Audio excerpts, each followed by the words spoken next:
8-year-old girl passed away after hospital visit, organ donation demanded before viewing body. In a case drawing national attention, 8-year-old Wang Sijun from Yunnan died just days after an unexpected hospitalization. According to an autopsy report by Kunming Medical University, Wang had Rh-negative blood, a rare type often called panda blood, in China.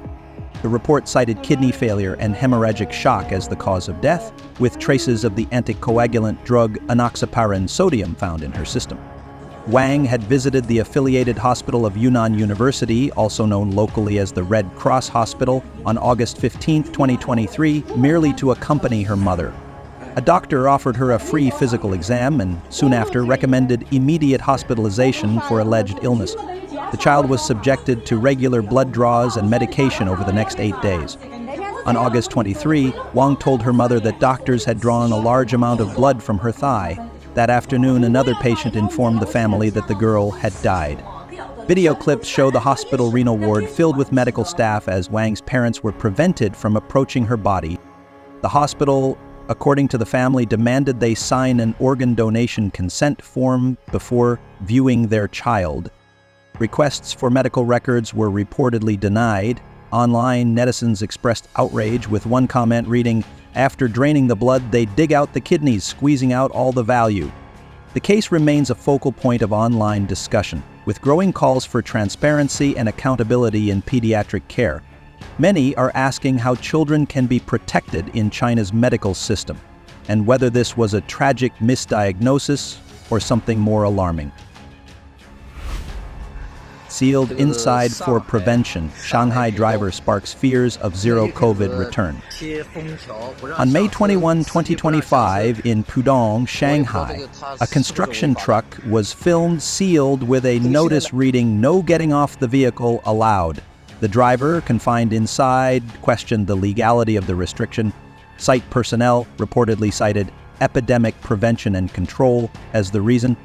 The scene, captured on video, recalled China's former zero-COVID measures, with many online expressing concern over a potential return to harsh lockdown protocols.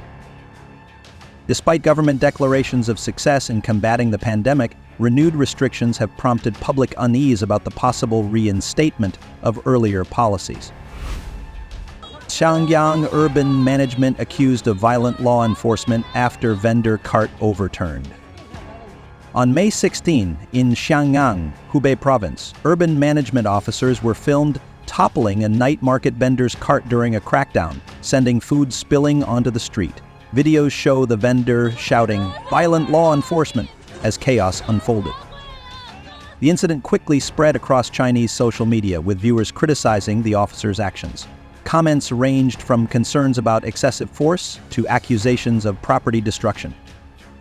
The scene, captured in real time by bystanders, reignited public debate about the methods used in urban management and the treatment of informal vendors in China's cities. Henan bank depositors face weeks-long wait to appeal frozen funds in Zhengzhou. On May 21, over a dozen Henan village bank depositors gathered in Zhengzhou seeking to appeal their 4-year-long frozen union pay deposits to the Central Inspection Team. Video footage shows them receiving numbered appointment slips, only to learn their scheduled meetings would not occur until June 13. By afternoon, later arrivals were told to wait until June 16. "This place is extremely shady," one depositor said, describing the crowd of petitioners. "There are several thousand people every day. Despite years of silence from authorities, no official explanation has been provided for the frozen accounts." Heavy rains trigger floods and landslides across Guizhou. Elderly person swept away. On May 22, severe rainfall swept across multiple areas in Guizhou province. Landslides buried homes in Dafang County, while flash floods inundated streets in Zunyi, including the Bozhou District Public Security Bureau. In Shanghai, video footage showed an elderly resident being carried away by rising floodwaters. Heavy rainfall in Wuhan on May 22 turned city streets into fast-flowing streams. Viral videos showed floodwaters reaching about 1 meter deep, at Wuhan University's main gate, with students wading through waist-high water and bicycles drifting by. The downpour overwhelmed drainage systems within hours, sparking renewed concerns over urban flooding. Netizen captures boat-shaped cloud with human silhouette. Video sparks fascination online.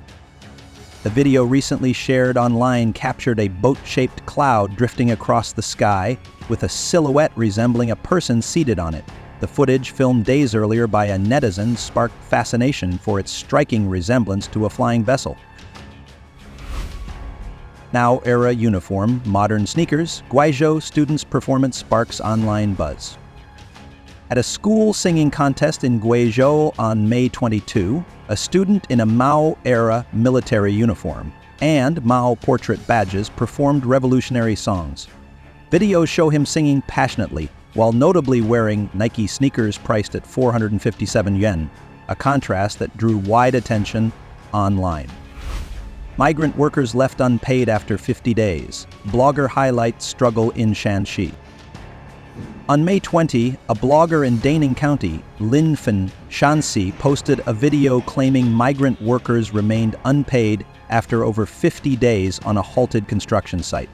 Despite completing work, calls to the boss went unanswered and site supervisors refused to sign off. The blogger said he contacted the Labor Bureau and Mayor's hotline with no results. Footage shows workers waiting outside the site, expressing frustration.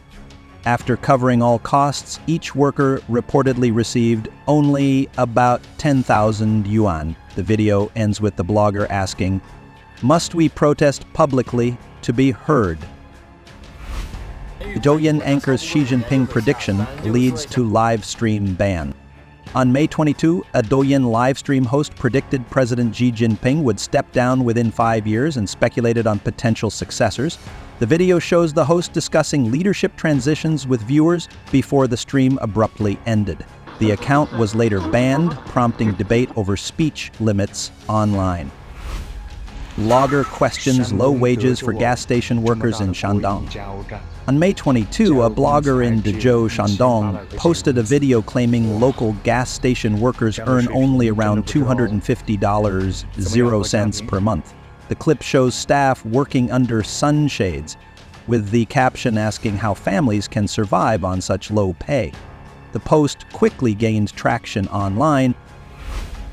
Workers protest unpaid wages in Fujian and Jiangxi. Videos highlight labor disputes.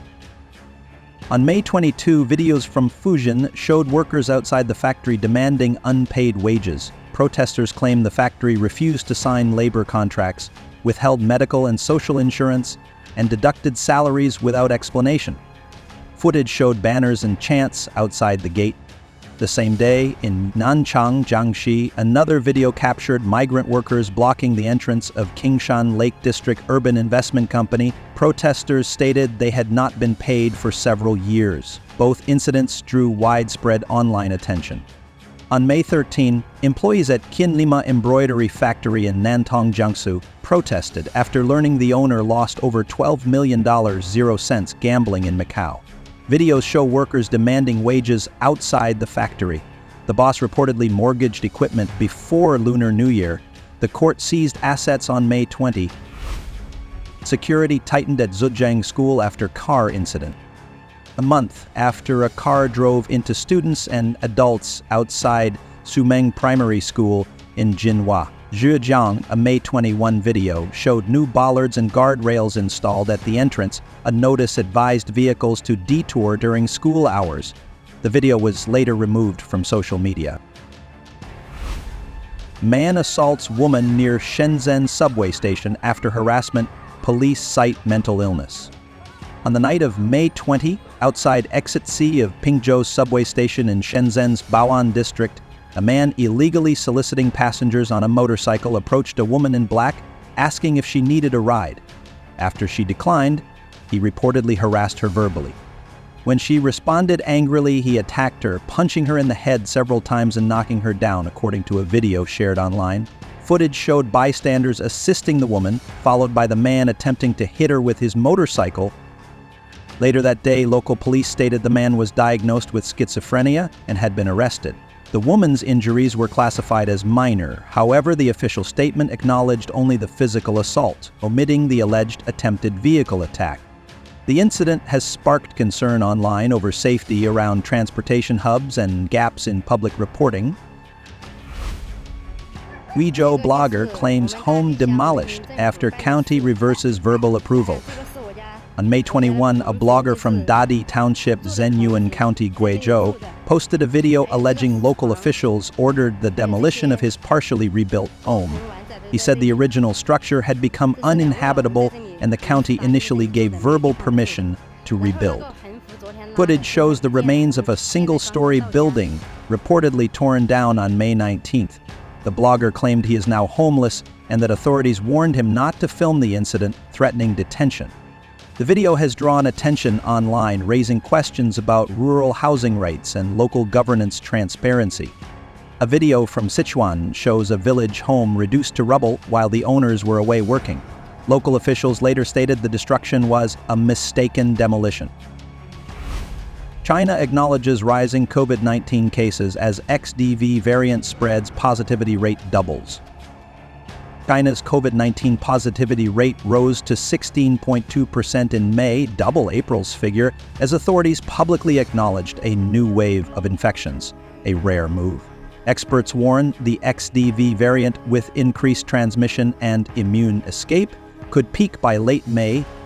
Videos online show renewed testing scenes. Commentators suggest the government preemptively disclosed the data due to AI-based outbreak predictions, which made concealment difficult. Health professionals urge public vigilance amid early summer resurgence.